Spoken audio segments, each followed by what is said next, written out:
kapatid, sa lahat ng tao ay lumalakad tayo ng maayos. Pero hindi natin napupuna. Kaya nga palagi ko sinasabi, we need to be very sober and be vigilant sapagkat we doesn't really know. Hindi na natin naunawa at akala natin lumalakad pa tayo na tuwid sa harapan ng Diyos. Pero yung ating pong palampaa ay we are just almost asleep. Ibig sabihin, nalalayo na tayo sa pagpunan na natin pong Panginoon. Hindi na tayo nakakaayon sa salita ng Panginoon. Hindi na natin ito na ipapamutay mga kapatid ko. Our people always gone asleep. Ang mga bakoy halos mahiwalay na, sabi niya. Ang mga bakoy kamunti na nalulas. Salamat sa Panginoon, may gawain. Salamat sa Panginoon, hallelujah. Mayroon pa na naman. Salamat sa Diyos, mayroon salita na naririnig. Gaano pa kaya kung wala tayong salita ng Diyos na maririnig? Amen. Ang salita ng Diyos ay nagtutuwid sa atin. Ang salita ng Diyos ay nagtuturo sa atin. Ang salita ng Panginoon ay nagtutuwid sa atin, mga kapatid ko. And the word of God is always saying that you have to trust God wholeheartedly with all your heart, with all your mind, and with all your soul. Not on your own strength, not on your own power. And Jesus.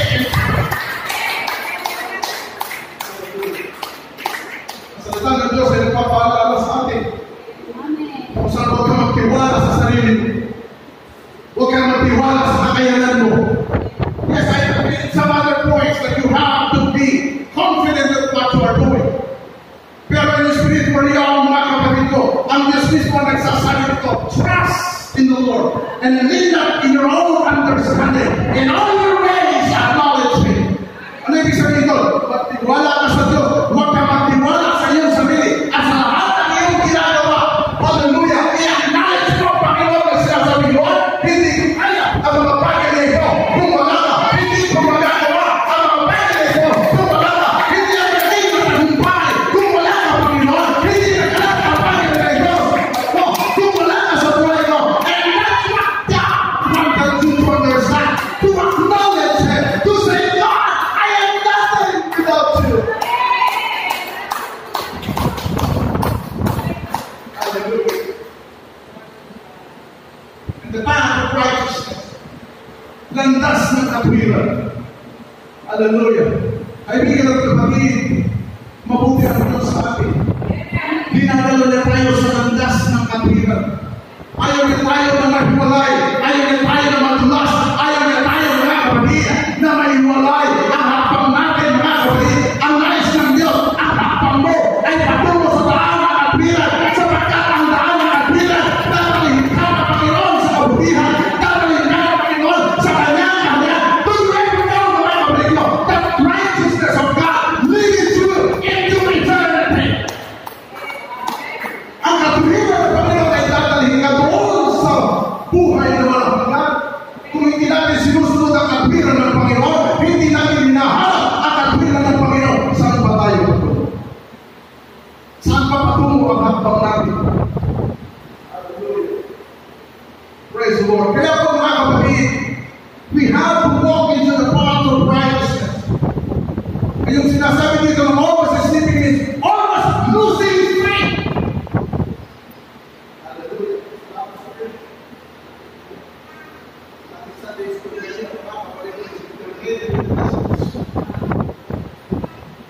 Yung sinasabi dito, halos mawala ang hakbang ko, kamunti ng nadulas.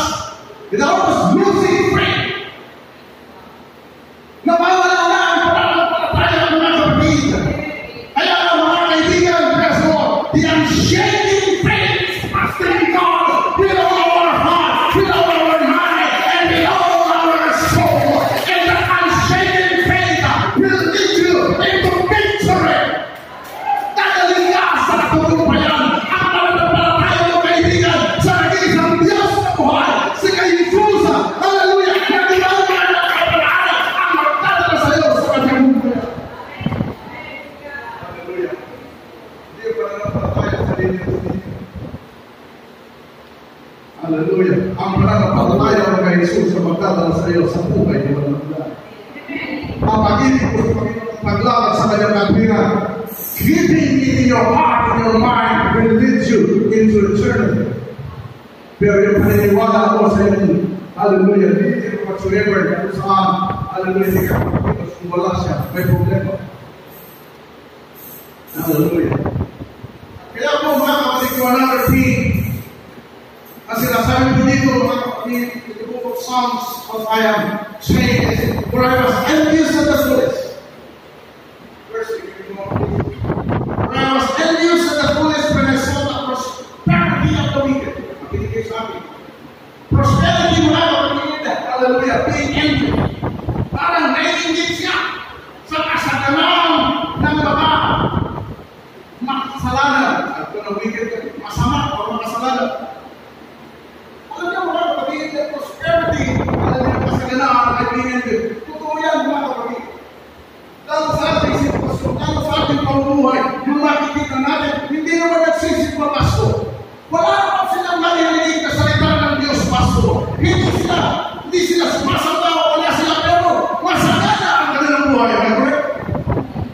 Hello? Kaya nakita po yan ng psalmist. Nakita niya, for I was envious of the prosperity of the wicked. Ako sa kanya, naiingit ako sa kasagalan ng mga masama. Sometimes, hallelujah, may hindi sa amin. Hallelujah. Common temptation po yan when God justice on the wicked is delayed. Minsan akala natin, hallelujah, itong mga tao na ito na hindi nagdilikod sa Panginoon, gumagawa ng hindi tama, and then we are praying for the Lord, ikaw ang kumilos. But it seems that God's justice is being delayed. No? Ang nananatili pa rin ang kanilang nasagalaan. The prosperity of them is always rose up into the heights. Hallelujah. Kaya po kaibigan, mga pinapagod kapatid sa Panginoon. I wanted to tell you, hallelujah, this morning, na kung saan prosperity ay sinagamit ng away upang sa iyo, na kayo po ay magkaroon ng tinatawag na temptations. May sundo pala na ano, yung papagawa nandiyan doon sa gate. Ha? Iwanan ko na. Pabaala. Ha? Okay na. Ikaw na lang bahala. Paliwanan. Doon sa mga gawain na mga masama. Hallelujah. Ay! Praise the Lord. Puso or kasalanan. Kaya po, we resist those wicked are being prospered and they are envy of it.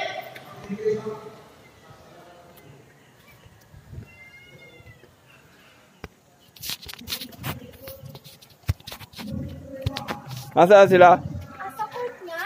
Court na? Dos? O, sa dos. Tara. Santa dos. Tara.